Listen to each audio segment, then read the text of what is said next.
Viral terbaru, Anies Baswedan diundang dan menjadi pembicara mewakili Indonesia di forum diskusi luar negeri.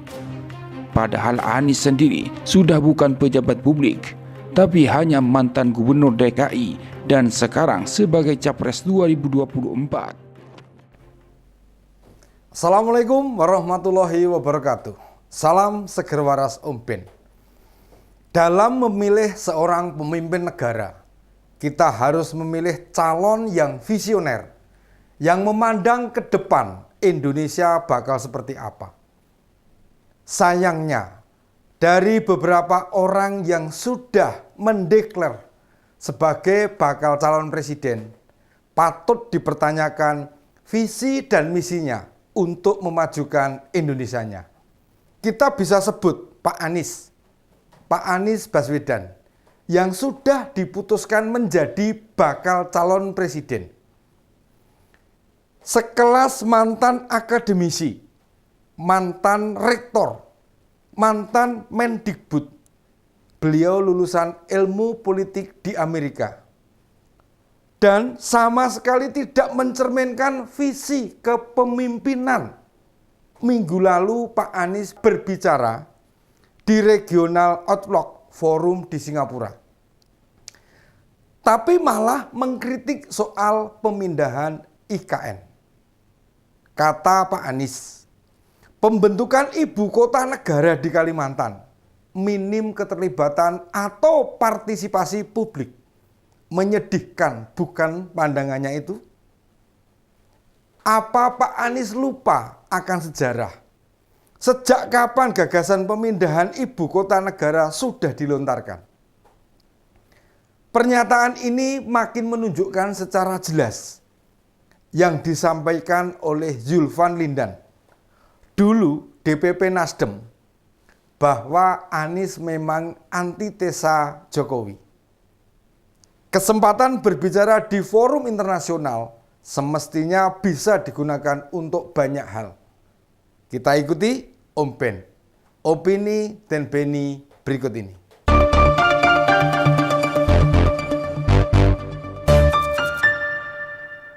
Bisa menyodorkan pandangan bahwa negara Eropa kembali berupaya menjajah Indonesia dengan menggugat kebijakan pemerintah ke WTO. Berkembangnya demokrasi Indonesia secara pesat, kuatnya pondasi ekonomi Indonesia dibandingkan negara lain ketika pandemi. Komitmen Indonesia menjaga lingkungan dan isu lain. Bagaimana kita mau maju apabila calon yang diajukan sebagai bakal calon kualitasnya seperti itu? Kita bisa belajar bahwa orang dengan latar belakang apapun tidak menjamin komitmen maupun dedikasinya kuat membangun Indonesia. Di masa mendatang, karir politik Pak Anies sebenarnya cukup baik hingga menduduki jabatan Menteri Pendidikan. Sayangnya, pasca di-reshuffle, beliau berhasil menang pilkada di DKI dan menjadi gubernur. Hampir tidak bisa disebut apa prestasinya di DKI. Balap Formula E. Tahun ini Ketua DPRD DKI bahkan memberi warning. Jika mau menggelar Formula E, tidak boleh memakai APBD. Artinya apa? Artinya pengalaman mengadakan Formula E sebelumnya tidak pas karena menggunakan APBD. Rumah DP 0. Sampai saat ini saja yang bisa ikut program ini bukan masyarakat bawah. Bukan masyarakat kecil yang berpenghasilan rendah. Program yang digadang-gadang mampu menolong masyarakat kecil hanya bualan saja. Program OKOC dari realisasi hingga 2021 hanya mampu menciptakan entrepreneur 4% UMKM. Sangat kecil sekali. Aspek penamaan kemudian berganti dengan jackpreneur. terlihat inkonsistensi pada waktu kampanye. Penataan banjir, penanganan macet, menurunkan jumlah warga miskin, hampir progresnya tidak ada yang terlihat. Beberapa keberhasilan infrastruktur transportasi seperti MRT, LRT, kereta cepat itu banyak yang di-backup oleh pemerintah pusat. Pak Anies sendiri jelas tidak punya partai. Diajukan oleh Nasdem yang sampai sekarang saja format koalisi dengan Demokrat dan PKS tidak kunjung bersepakat. Meski diserai untuk memilih bakal calon wakil presiden, Pak Anies tidak pernah berbicara kriteria bagaimana dia bisa memilih. Kita tahu kemenangan Pak Anies di Jakarta karena faktor politik identitas, memainkan isu yang sensitif. Makanya di berbagai aktivitasnya Pak Anies sebagai seorang muslim memanfaatkan benar hal ini. Mampir untuk beribadah bagi seorang muslim itu adalah hal yang wajar. Memang tidak ada yang salah, apalagi mampir untuk ibadah. Tapi bila kita jeli, rencana mampir ke tempat ibadah apakah tiba-tiba secara langsung tanpa direncanakan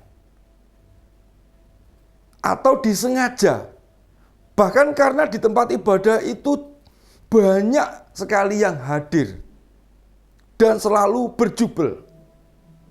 Apakah orang-orang seperti ini?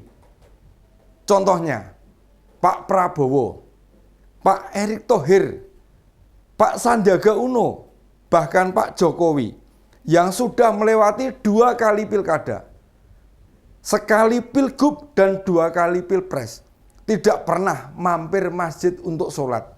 Sudah pasti berulang kali beliau lakukan. Tapi pernahkah hal itu dipublikasikan sebelumnya? Tidak. Sementara yang dilakukan oleh Pak Anies sebaliknya.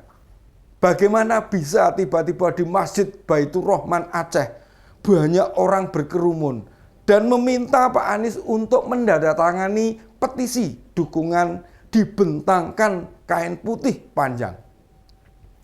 Bila tanpa dipersiapkan terlebih dahulu, hal itu tidak akan pernah terjadi. Soal IKN. Mengapa Pak Anies baru bicara sekarang? Memang bila berposisi sebagai gubernur tentu tidak elok mengomentari kebijakan presiden. Tapi begitu lengser, apakah orang kemudian bebas bisa mengkritisi begitu saja? Sebagai politisi, tentu hal-hal begitu sudah dipertimbangkan.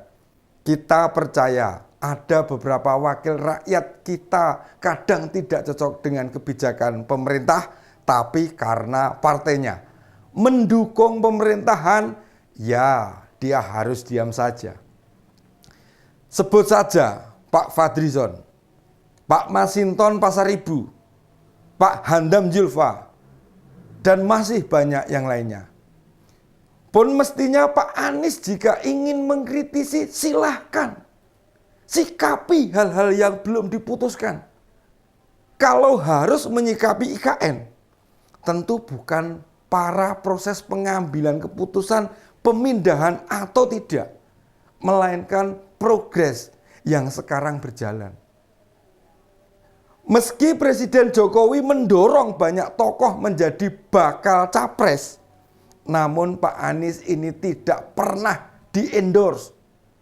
Nama tokoh yang sempat diungkapkan Pak Jokowi untuk didukung diantaranya ada Pak Sandiaga Uno, ada Pak Prabowo, ada Pak Ganjar, dan bahkan yang baru saja Pak Yusril Issa Mahendra. Di beberapa kesempatan kita tahu Presiden secara halus mengingatkan Pak Anies sebagai asli Jawa atau Mataraman, cara beliau menyentil orang jarang dilakukan dengan lugas. Yang paling pedas mengingatkan Pak Anies, ya penggantinya sebagai pejabat gubernur DKI. Pak Heru Budi Hartono mampu menunjukkan bahwa beliau benar-benar orangnya Pak Jokowi. Beberapa kebijakan seakan-akan membalikkan fakta. Apa-apa yang dilakukan Pak Anies tidak sesuai harapan Presiden. Mengapa Presiden begitu berkepentingan atas Jakarta? Karena Jakarta ibu kota negara yang menjadi wajah negara Indonesia. Kalau dikelola tidak profesional, maka itulah perwajahan Indonesia. Saya kira demikian. Om Ben, opini dan Beni kali ini. Assalamualaikum warahmatullahi wabarakatuh.